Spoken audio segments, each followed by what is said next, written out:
Hello friends, आज MCQ series में फिर प्रीवियस ईयर के क्वेश्चंस लेके आई हूँ। इस बार जून 2006 के क्वेश्चंस हैं पेपर 1 के। उसे हम एक एक करके देखेंगे।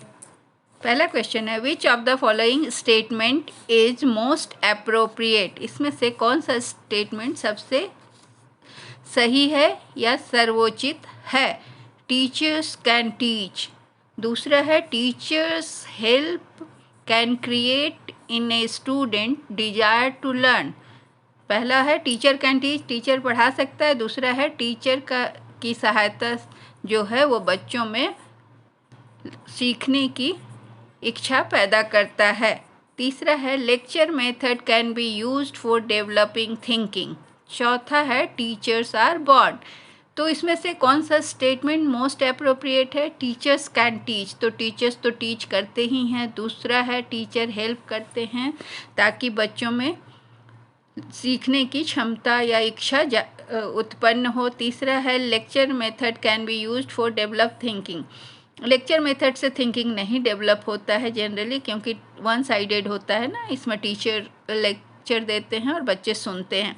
टीचर्स आर बॉर्न, ऐसा नहीं होता, टीचर्स बनते हैं, बॉर्न नहीं होता। तो इसका आंसर सबसे अप्रोप्रिएट आंसर लग रहा है, teachers can help to create in a student to desire to learn. So इसका आंसर होगा डिजायर टू लर्न। दूसरा क्वेश्चन है, first Indian chronicler of Indian history was. भारतीय इतिहास को पहला लिखने वाला कौन था। मेगास्थनीज, फाहियान, हुएनसांग या कल्हन। तो इसका आंसर होगा कल्हन। कल्हन ने अपनी किताब राजतरंगिनी में कश्मीर के किंगडम के बारे में, कश्मीर के राजाओं के बारे में लिखा था। यह हिस्ट्री का सबसे पहला संग्रह है हिस्ट्री के रूप में। तीसरा है, which of the following statement is correct. Syllabus is a part of curriculum. Syllabus is an annexure to curriculum. अगला तीसरा है, curriculum is same in all institutions affiliated to a particular university. Okay, ये university.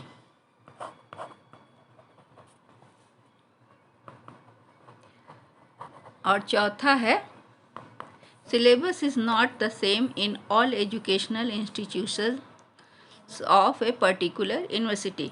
तो इसमें से कौन सा सही है हमें चुनना है। तो syllabus is a part of curriculum, तो ये सही लग रहा है, क्योंकि करिकुलम में क्या होता है कि एजुकेशनल और नॉन एजुकेशनल सारे एक्टिविटीज़ होते हैं, मतलब को करिकुलर एंड को करिकुलर।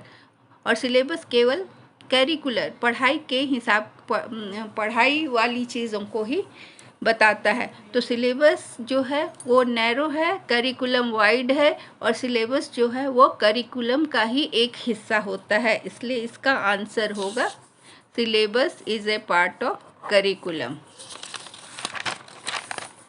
अगला क्वेश्चन है, which of the two given option is of the level of understanding. अब दो चीज़ पूछ रहा है कि define noun and define noun in your own words या योर वर्ड्स।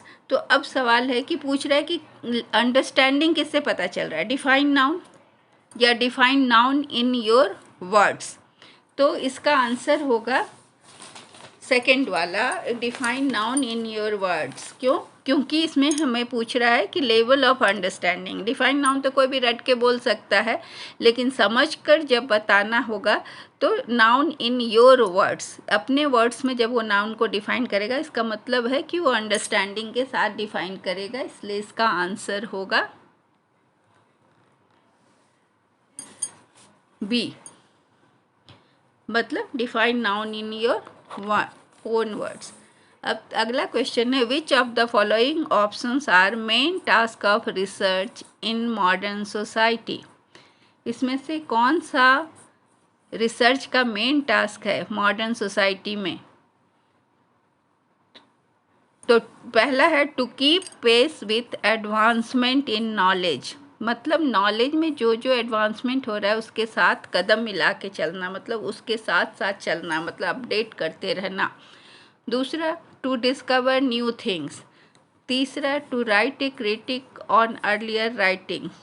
चौथा है to systematically examine and critically analyse the investigation sources with objectivity.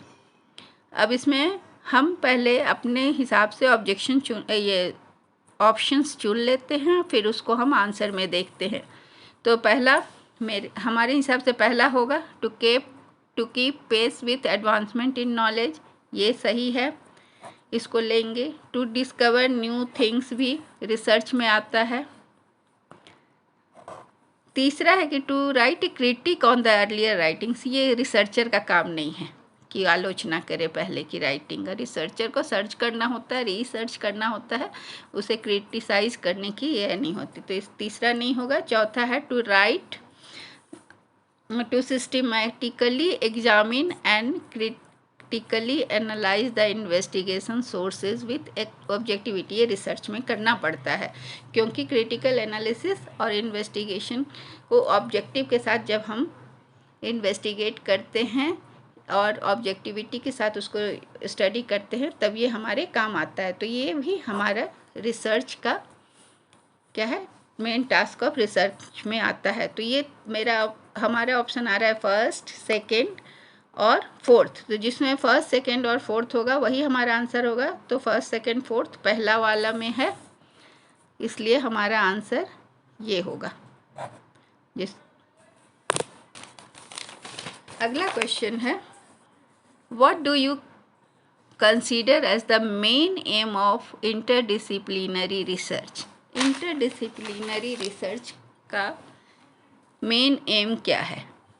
तो इंटरडिसिप्लिनरी रिसर्च का मतलब होता है कि जब अगर हम किसी बच्चे का अध्ययन करने जाते हैं तो उसके साथ अगर हम उसको स्टडी करने में एक्सपर्ट आएंगे, क्लास टीचर आएंगे, क्लिनिकल साइकोलॉजिस्ट आएंगे, तो ये सारे चीज़ों को, डॉक्टर आएंगे, तो सारा चीज़ को लेकर जब हम जाते हैं किसी चीज़ को स्टडी करने, सब एस्पेक्ट को देखते हुए, तो उसे हम इंटरडिसिप्लिनरी रिसर्च कहते हैं।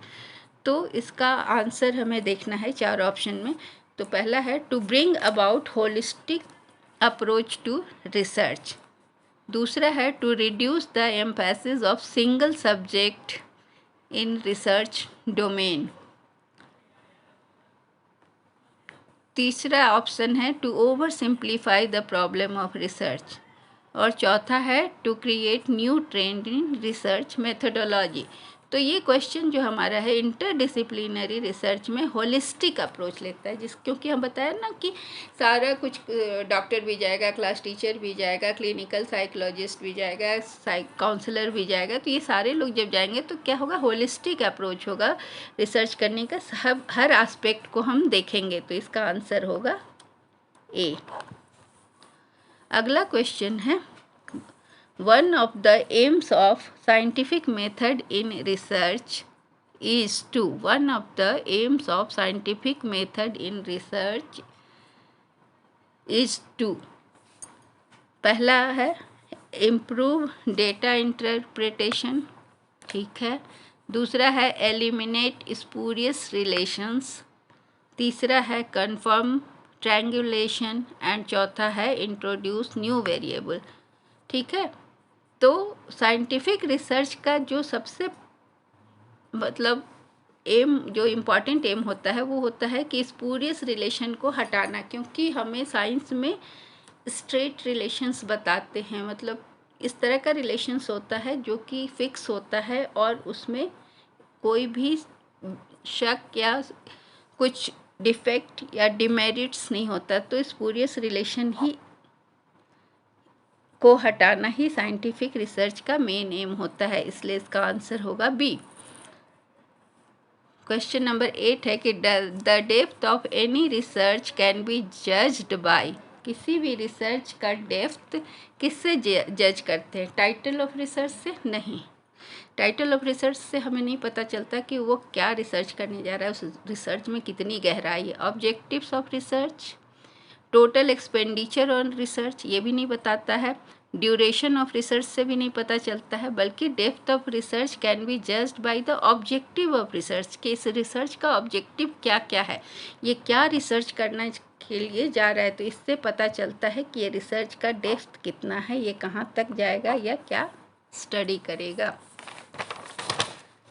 अगला क्वेश्चन है the function of mass communication of supplying information regarding the process, issues, events and societal development is known as, ये तो डेफिनेशन ही है कि जो इंफॉर्मेशन सप्लाई करता है mass communication process, issues, events और सोसाइटल डेवलपमेंट को, ये सारी चीज़ों को जो सप्लाई करता है उसे हम कहते हैं कंटेंट सप्लाई। सर्विलेंस नहीं कर सकते हैं, ग्रेटिफिकेशन एंड कोरिलेशन नहीं, इस कंटेंट सप्लाई का ये डेफिनेशन ही है, इसलिए इसका आंसर होगा content supply.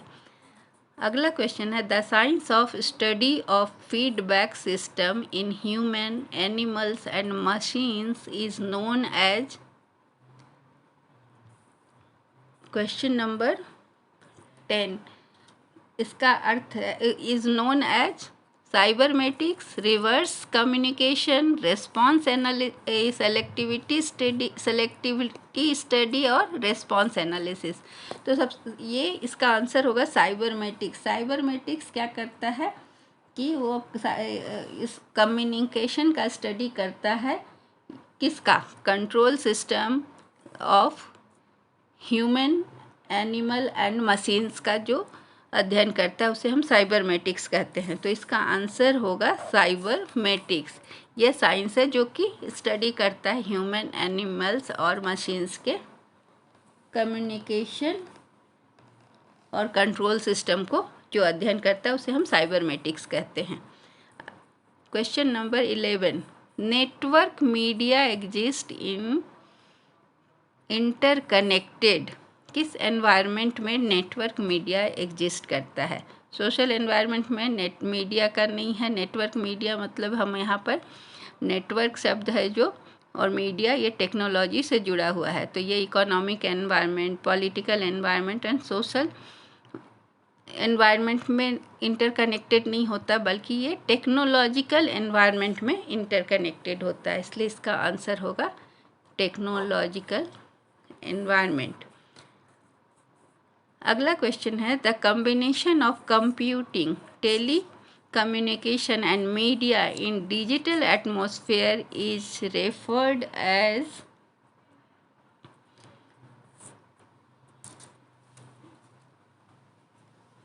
As online communication, integrated media, digital combine and convergence.